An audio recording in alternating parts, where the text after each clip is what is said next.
بسم اللہ الرحمن الرحیم۔ السلام علیکم دوستو، ایک مرتبہ حضور نبی کریم صلی اللہ علیہ وسلم کسی سفر پر تشریف لے گئے۔ آپ کی عدم موجودگی میں حضرت علی رضی اللہ تعالی عنہ نے اپنے گھر میں کچھ رقم بھیجی۔ حضرت فاطمہ رضی اللہ تعالی عنہ نے اس رقم سے 2 کنگن بنوا لیے اور ایک پردہ خرید کر اپنے دروازے پر لٹکا لیا۔ جب آپ صلی اللہ علیہ وآلہ وسلم سفر سے واپس تشریف لائے تو اپنی عادت مبارکہ کے مطابق سیدھے اپنی صاحبزادی کے پاس تشریف لائے۔ آپ کی نظر حضرت فاطمہ رضی اللہ تعالی عنہ کے کنگنوں اور دروازے پر لٹکے ہوئے پردے پر پڑی تو واپس پلٹ گئے۔ حضرت فاطمہ رضی اللہ تعالی عنہ نے آپ کو دیکھا تو استقبال کے لیے خوشی خوشی دروازے کی طرف لپٹی۔ آپ صلی اللہ علیہ وسلم کو واپس جاتے دیکھ کر آپ رونے لگی اور سب سمجھ گئی کہ آپ کو ان چیزوں سے نہایت ناگواری گزری ہے، تو آپ نے کبھی ایسا نہیں کیا تھا۔ آپ رضی اللہ تعالی عنہ نے فوراً پردہ اتار دیا، دونوں کنگن نکال لیے۔ پھر آپ نے حضرت حسن اور حضرت حسین رضی اللہ تعالی عنہ کو بلوایا، ایک کو کنگن تھمائے اور دوسرے کو پردہ، اور ان سے فرمایا یہ دونوں چیزیں اپنے نانا جان کے پاس لے جاؤ اور ان سے کہنا آپ کی عدم موجودگی میں ہم نے ان دونوں چیزوں کے علاوہ اور کچھ نہیں بنایا، یہ آپ کی خدمت میں حاضر ہے، آپ ان کا جو جی چاہیں کیجیے۔ دونوں صاحبزادے ان دونوں چیزوں کو لے کر آپ صلی اللہ علیہ وسلم کی خدمت میں پہنچے۔ والدہ محترمہ کا پیغام آپ صلی اللہ علیہ وسلم کو دیا۔ آپ نے دونوں کے منہ پر بوسہ دیا، شفقت سے اپنے زانوے مبارک پر بٹھایا اور خوشی کا اظہار فرمایا۔ پھر حکم فرمایا چاندی کے یہ دونوں کنگن توڑ دیے جائیں۔ کنگن توڑ دیے گئے تو آپ نے ان کے ٹکڑے اہل صفا میں تقسیم فرما دیے۔ صفا اس چبوترے کو کہتے ہیں جو مسجد نبوی کے باہر دروازے کے ساتھ بنایا گیا تھا، اس پر نادار صحابہ بیٹھا کرتے تھے۔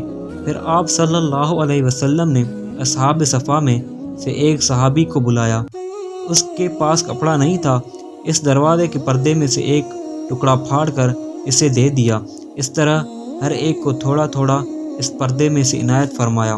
اس سے فارغ ہو کر آپ صلی اللہ علیہ وسلم نے فرمایا اللہ میری بیٹی فاطمہ رضی اللہ تعالی عنہ پر رحمت بھیجیں اور انہیں جنت کے خوبصورت لباس عطا کریں، اس بخشش کے بدلے میں جو انہوں نے کی اور اس پردے کے بدلے میں جس سے مسلمانوں کی 70 پوشی ہوئی، اور اللہ انہیں ان کے کنگنوں کے بدلے میں جنت کا زیور پہنائے جو انہوں نے غریبوں میں تقسیم کیے۔ ایک شخص حضور نبی کریم صلی اللہ علیہ وسلم کی خدمت میں پینے کی کوئی چیز لایا۔ اس وقت آپ کی دائیں طرف ایک چھوٹی عمر کے لڑکے بیٹھے تھے جبکہ بائیں طرف عمر رسیدہ حضرات بیٹھے تھے۔ آپ پہلے دائیں طرف والوں کو چیز دیا کرتے تھے۔ آپ نے اس سے فرمایا تم مجھے اس بات کی اجازت دیتے ہو کہ میں پہلے ان حضرات کو دے دوں؟ اس پر وہ لڑکا بولا نہیں بخدا نہیں، آپ سے حاصل ہونے والی متبرک چیز کے بارے میں کسی کو بھی ترجیح نہیں دے سکتا، یعنی پہلے میرا حق ہے، مجھے ہی دیں۔ آپ صلی اللہ علیہ وسلم نے پہلے انہی کو وہ چیز پلائی۔ یہ تھے حضرت عبداللہ بن عباس رضی اللہ تعالی عنہ۔ ان کی بات حد درجہ دانشمندانہ تھی۔ 9 ہجری میں قبیلہ ثقیف کا وفد دربار رسالت میں حاضر ہوا۔ یہ لوگ آپ صلی اللہ علیہ وسلم کی خدمت میں مناظرہ و مقابلہ کی غرض سے جاتے۔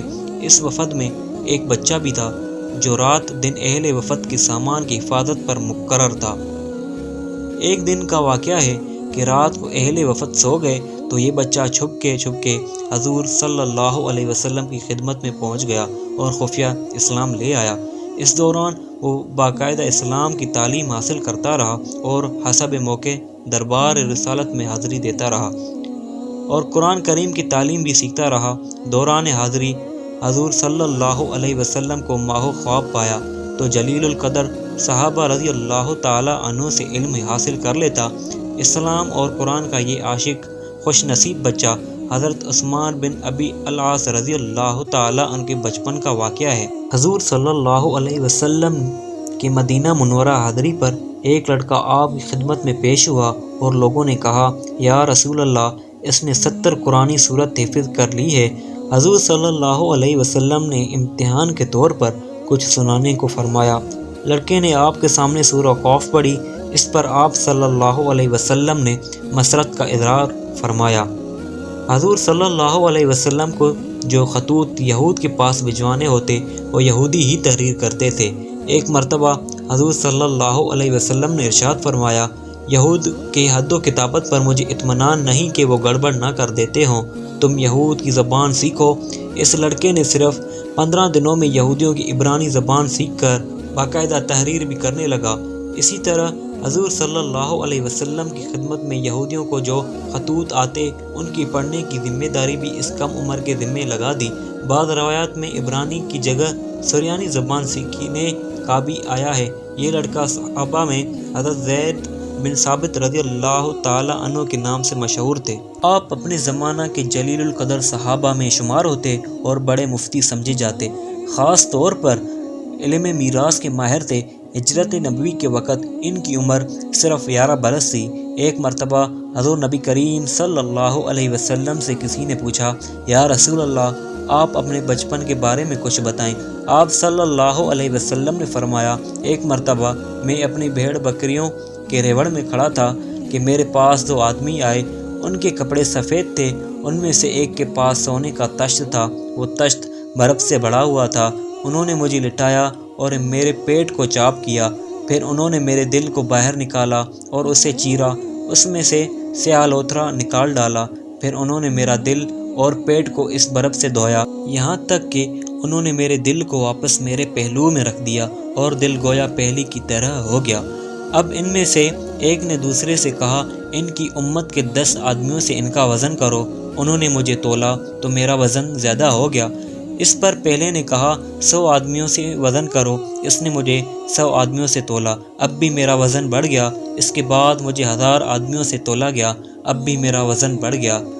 اب پہلے نے کہا، بس رہنے دو، اگر تم انہیں پوری امت کے مقابلے میں بھی تولو گے تب بھی سب سے زیادہ کا وزن ان کا ہوگا۔